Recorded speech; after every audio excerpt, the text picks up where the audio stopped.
Ever read a story or watch a thriller that just grabs you in the first few seconds and doesn't let go? How do they do that? Well, today we're going to tear one apart to see how it works. We're deconstructing a short, super high-concept story to figure out how it builds all that mystery, tension, and, well, that sense of dread. So, let's get into it. Everything kicks off with a phone call. Our guy Arjun is sleeping, and the phone rings. And the message he gets? It's not subtle. It's this terrifyingly direct warning. This isn't just advice, it's a full-on death sentence, delivered like it's a fact. I mean, talk about a perfect hook. It's simple, it's primal, and right away the stakes are literally life and death.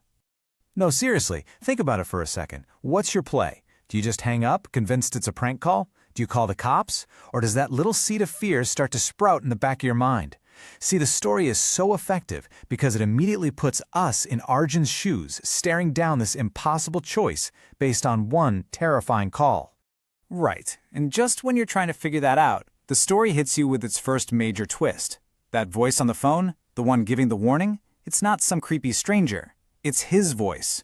And with that one detail, any normal explanation just goes right out the window. We're now officially in the deep end of the weird.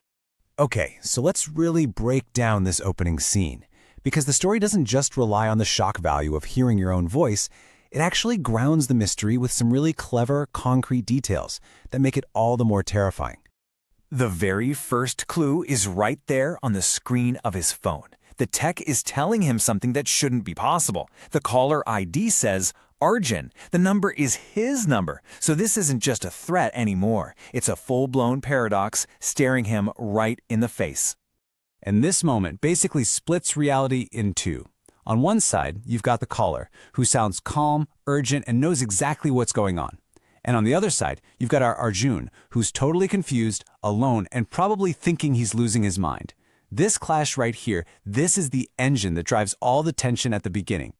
So Arjun asks the obvious question, who is this? But the caller doesn't give him an explanation. Instead, he gives an instruction that just ramps up the stakes. That phrase, one chance to change this, implies two absolutely terrifying things. First, that the future is already written, and second, that he's almost out of time to do a single thing about it. So how does a normal person deal with this? Well, Arjun tries to shake it off, right?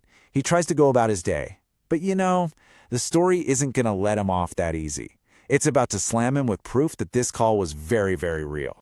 He's just walking around trying to get his head straight, and then he sees it. A news report on a TV in a shop window. Totally mundane.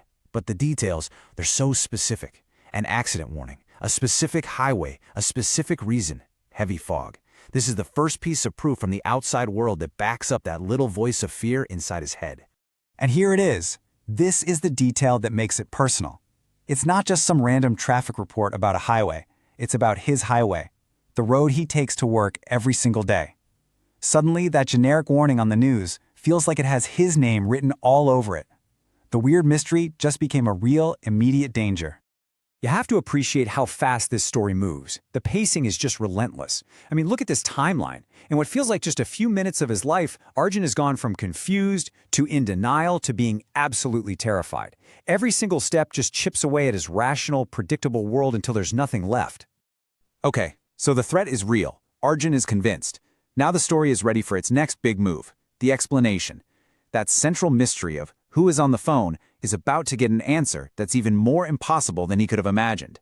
The phone rings again. And this line is so chilling. It's not a question, it's a statement. The caller knows what Arjun has been doing since they last spoke. At this exact moment, any tiny lingering hope that this was some kind of elaborate prank just evaporates. This person has knowledge they couldn't possibly have.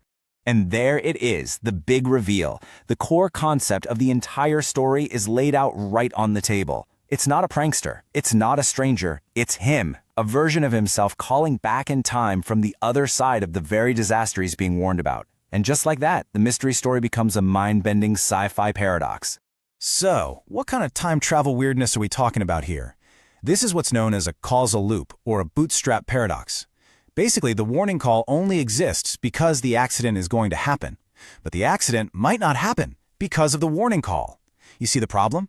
The information itself has no real origin. It's just stuck in this endless loop, which throws Arjun right into that classic debate. Is fate real, or can you actually change your future? Now you'd think getting an explanation would be a relief, right? Put in a great thriller, it's the opposite. Finding out the who and the how just makes the what even scarier. And it actually introduces a whole new threat he never saw coming. Wow, what a devastating detail. So future Arjun isn't calling from some safe place down the road, he's calling from his dying moments. This explains everything. The urgency, the whispered voice. He is literally using his last breaths to try to warn himself. The stakes just went from just surviving to surviving against a clock that has almost run out. And then, just when we think the danger is the car crash on the highway, the story throws us another curveball, a new warning about a man at the door.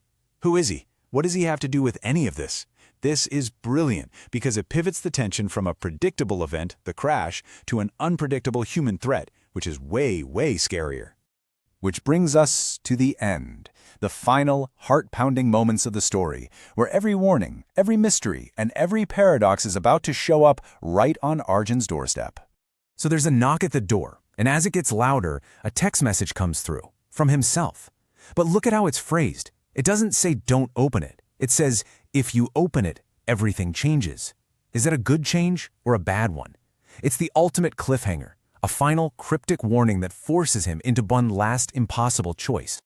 So let's just walk through this beat by beat. The knocking gets more intense. The cryptic text is glowing on his phone. And then, maybe against his better judgment, he opens the door. And who's standing there? Not some mysterious stranger. It's himself. Another Arjun, looking back at him just as terrified as he is. And that is the final gut punch of the entire story. The other Arjun wasn't a threat to be stopped. He was a confirmation that they'd already failed. Opening the door was the last piece of the puzzle. It was the action that locked the loop in place for good. They're both trapped now on a timeline that leads directly to that crash. And that's the question this story leaves us with. By trying to fight his fate, by answering the phone, by going outside, by opening that door, did Arjun actually cause the very future he was so desperate to avoid? It's a classic paradox, and it makes you wonder about choice and destiny and whether some cycles are just impossible to break.